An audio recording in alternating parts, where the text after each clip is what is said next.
Grand Promenade, Nellie's on her iPhone, leaving Eric a voicemail. Eric, when you get this, please call or text me. I got a proposition in mind for you. And as Carly came to the table where Natalie is, just as she hung up and put her iPhone on the table. You do know Eric is married, right? And as Natalie saw Carly there. Nice to see you as always, Carly.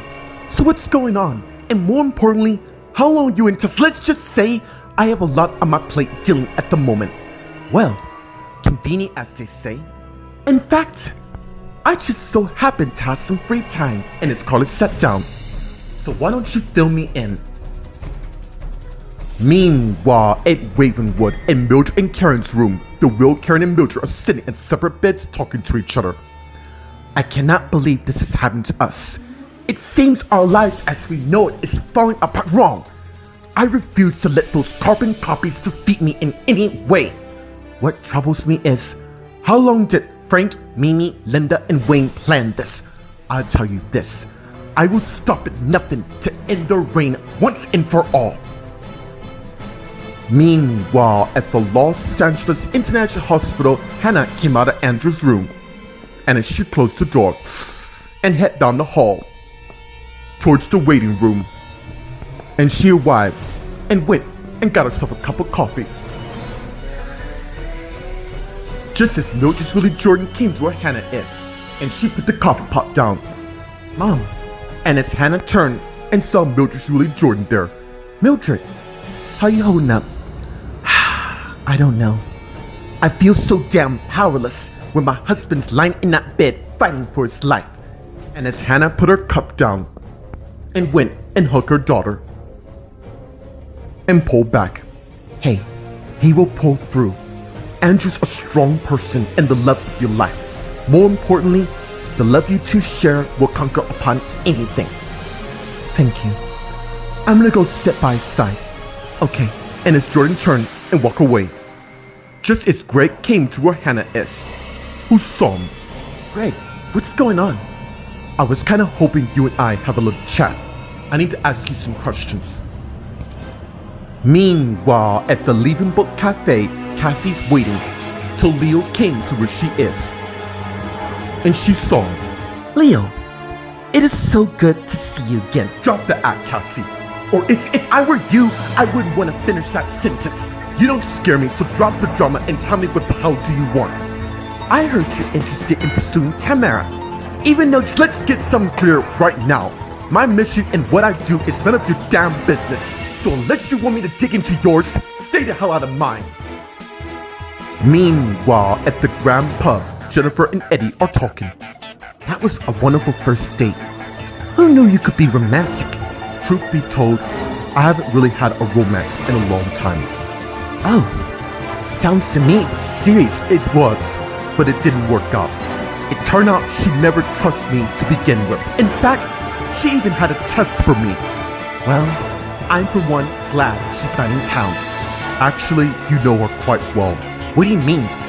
She happens to be Chad's current girlfriend. Meanwhile, at the Palmdale Witch Manor in the living room, Patrick's writing in his notebook. Just as Rachel came in, and Patrick saw his mom. Have you seen your father? I mean, Aaron. No. What's going on? I'm getting the strangest feeling that my husband might be in danger.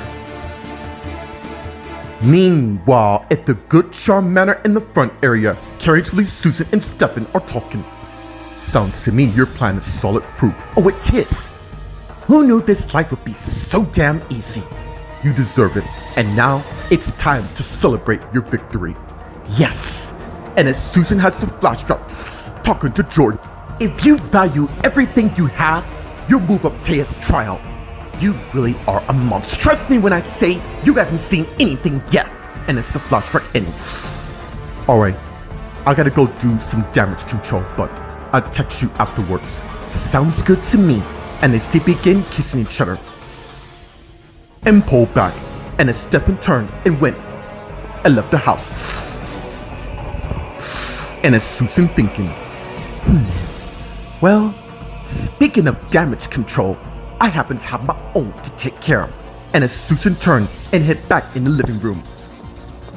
and went and got her purse along with her iPhone, which she put in the purse.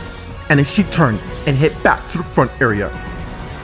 Just in time to see Aaron close the door and turn and face Susan. Hello, Mom. I'm sorry. Are you in a rush? Yes, I am. It so happens I have places to be right now. So excuse me, I'm sure you do. The only thing is, I really don't give a damn because you're not going anywhere for the matter till you tell me who you really are.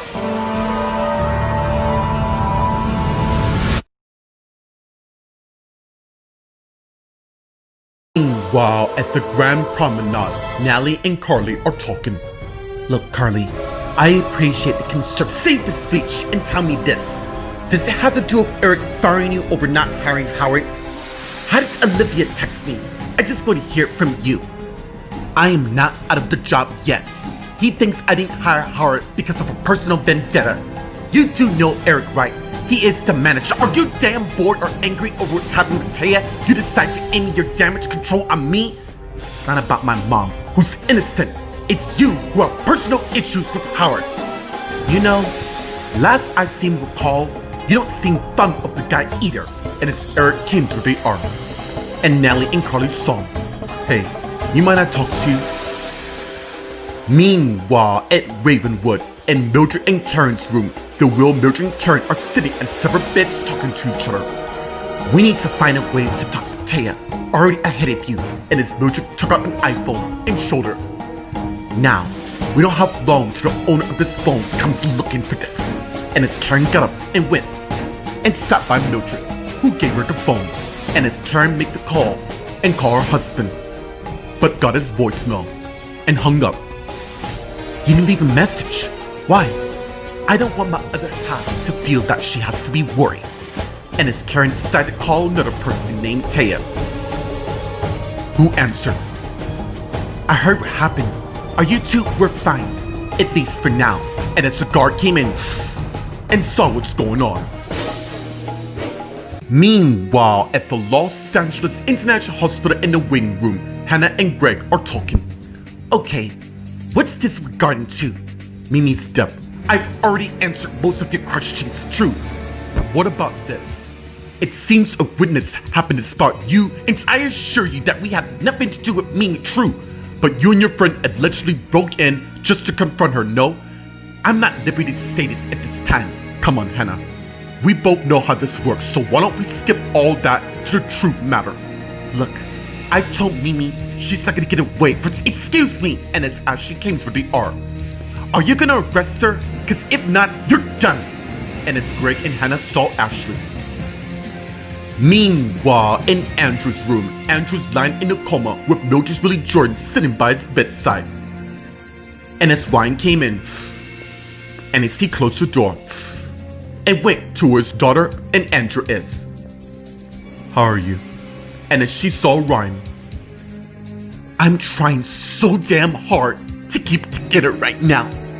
And as Jordan got up and turned and faced him, and as Ryan went and hugged his daughter, and as he instantly sensed some odd and pulled back, and as she sensed some wrong with him. You okay? Yeah.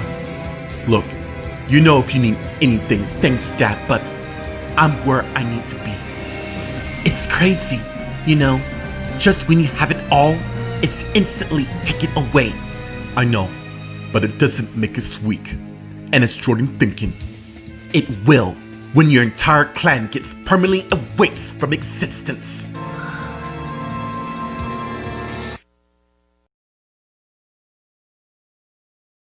Meanwhile, at the Leaving Book Cafe, Cassie and Leo are talking. Dude, dial it down. I was just kidding. Look, I've been on edge lately with everything that's been going on, and I understand. Really, I do. Why don't we go talk in there? And as Leo and Cassie head to the office. And as they went in, and as Leo closed the door, and as he turned and faced Cassie, and she did the same thing. So, what do you want to reveal? What you said earlier about me not being Cassie, cause I'm not. Okay. Well, let's just say several people remember me and what I did, which is why I have the disguise you see before you. Looks like Cassie, even though you're not. Exactly. Here goes nothing. and as Cassie began pulling off her disguise. Meanwhile, at the Seabrook Motel in Eddie's room, Jennifer and Eddie came in. And as Eddie closed the door, and as he turned and faced Jennifer, and she did the same. Nice place. You don't have to lie. It's all I have, so I understand. Why don't we unwind a bit and really get to know each other? Wow. Seems I did good. Yeah, you did. Although we didn't have a good first meeting. You mean when you ran into me looking at that other dude? He's nothing compared to what I have before me. And as Eddie came to where Jennifer is, and they began making out. And as Eddie began to lead Jennifer towards his bed. And as she took off her shirt, which caused him to stop. Listen, you ready for this? Of course I am. I must have you, like now. And as Jennifer got Eddie on top of the bed, making out with him in the process. And as he in turn pulled off her shirt. And soon, Eddie turned Jennifer over and began to make sweet love towards Jennifer. Meanwhile, at the Palmdale Ridge Manor in the living room, Patrick and Rachel are talking, and as Patrick got up and faced his mom. What do you mean by that? Nothing you should worry. Mom, don't do that like I'm a little boy or something. Okay, I was supposed to meet him so we can talk some sense into Karen in hopes of saving her marriage. Yeah, Olivia and I heard what happened. Not to mention the news about the doppelgangers posting with something very dodgy is going on. Hey, and as Patrick came to his mom, you needn't worry, okay? Dad, as in your husband, is fine along with everything else. Thank you for that. Look, I'm gonna head over there. If you see him, I'll let him know. Thanks. And as Rachel turned and went and left the living room, just as Joseph came in and Patrick saw. Meanwhile, at the Good Charm Ridge Manor in the front area, Karen's Lou, Susan, and Aaron are talking. Seriously? You know damn well who I am right now. Do you know who you are? Yeah, I'm Karen Good Charm, your birth mom. You would think that I would have some sort of sympathy after finding out there's a person trying to impersonate me and all. Really? We're playing that game now? What is going on with you? What is going on? It's a person who looked like my mom happens to be in this house acting like she's the real deal. So I'm gonna be more direct this time. Where the hell is my mom? Where is she? She's right here, wondering if her own son has lost his damn mind. In case you're aware, I found out that my own sister Tina has kept the fact that you were my son for almost 2 decades while making me think you were dead for the matter. It took everything I got to forgive her. I did that for you. How precious. It seems to me that you've done your homework regarding my family. In fact, I think you do win an Academy Award for that breathtaking performance you just did. Only thing is, I don't buy it. Not for 1 damn second.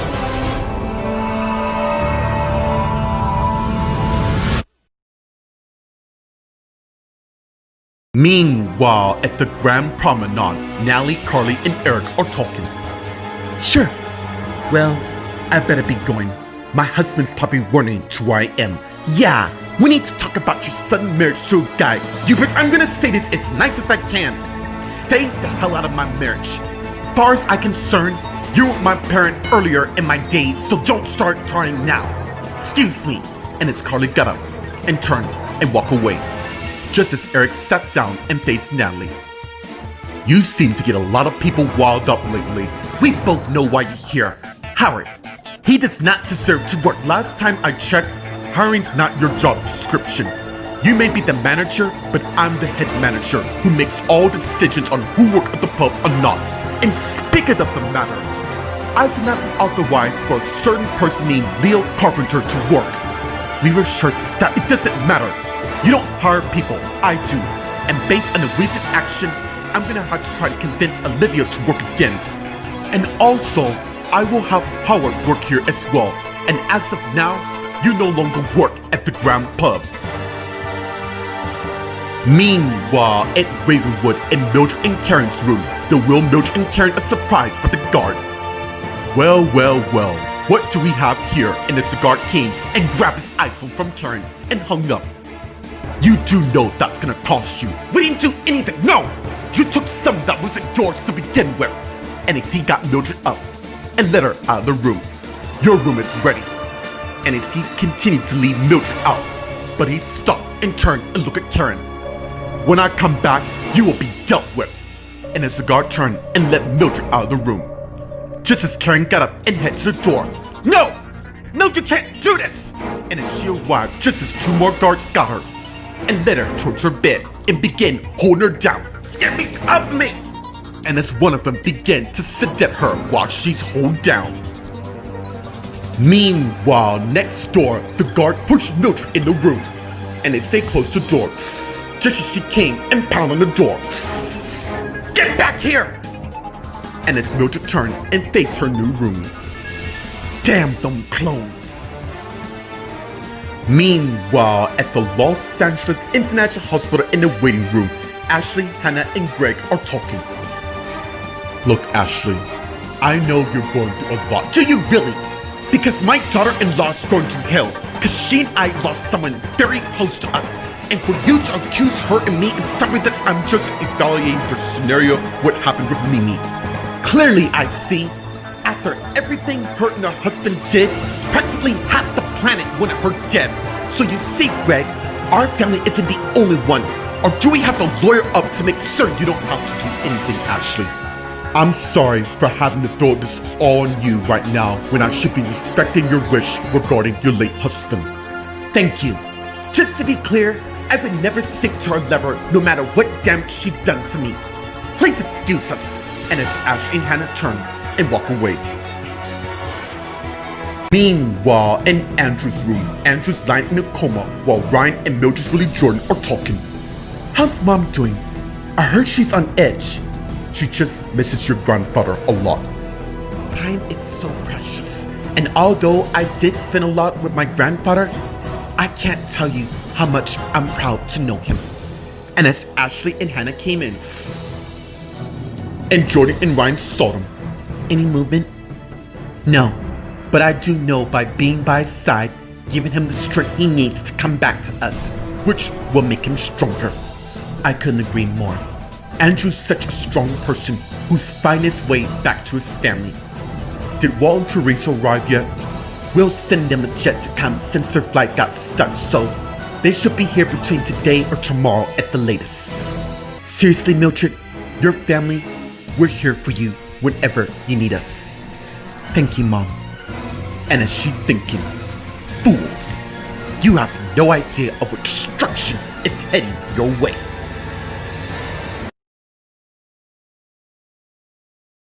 Meanwhile, at the Leaving Book Cafe in the office, Cassie and Leo are talking while Cassie's finished taking her to the skies, revealing her true nature to Leo. What am I looking at? The real me, of course. Which is, a lot of people know me as the LA Slash and stuff. Oh my god, and as Leo realized, yes, it's me, Haley McLaughlin, back in action. And I gotta say, it feels so good. It's just Kristen has no clue. Is there a reason for this sudden comeback of yours? All will be revealed soon, but let's just say I have some loose ends to tie. So I see. And as Haley put her disguise back on. Is this the reason to why you call me here? I need a favor from you. Well, a rather large one of sorts. What is it? I need you to kill Michael Hamilton. Meanwhile, at the Seabird Motel in Eddie's room, Jennifer and Eddie are lying in bed, basking after the lovemaking. I think I really see paradise. And as Jennifer looked at Eddie, and he did the same. Oh, how you figure? This feeling inside when I'm with you. Even though technically this is our first date and all. I know. It just feels so right. Same here. I don't have to worry about Katie, right? No need. When she's with Chad. Good. While we're here, I kinda have a confession to make. Let's hold out on that while we do this. And as they begin kissing each other. Soon, Eddie got on top of Jennifer and began making love to her once again. Meanwhile, at the Palmstone Witch Manor in the living room, Patrick and Joseph are talking. How's Operation Janet going? Going really good. In fact, I saw her and my so-called mom talking. She knows about you too? Yeah, which means the plan is working. Dude, this is a big risk you're taking, and I'm not referring to Janet, I know. Which means the vision I had could come true. How's things here? I was thinking about what my mom said about my dad Aaron being in danger, and now I think I kinda sense it. Is this about the news about the doppelgangers? Yeah, and I'm getting the feeling the person who's been arrested might actually be the real thing, and if so, your mom and Aaron could be in grave danger. Meanwhile, at the Good Charm Witch Manor in the front area, Karen, Blue, Susan, and Aaron are talking. You know what? I am not gonna sit here and defend myself to you or anyone else for the matter. I'm the real Karen who's divorcing my husband. You're not gonna get away. I guess nobody in my family understands that me, myself, and I have needs of my own. Lady, get it in your head. You may look like my mom, talk like my mom, and did whatever homework you studied to be her, but bear in mind, you would never be my mom ever. I created you, and I can sure as hell destroy you. You done your theatric showdown wrong, and as Susan got her gun and aimed it at Aaron, just as Rachel came in. What the hell? And as Susan ran and grabbed Rachel and wrapped her arm around her, aiming the gun at her neck, and Aaron saw. No! Yes! It seems your wife came at a bad time, and now I'm planning to make an example to everyone in my family of what happens when someone stands in my way.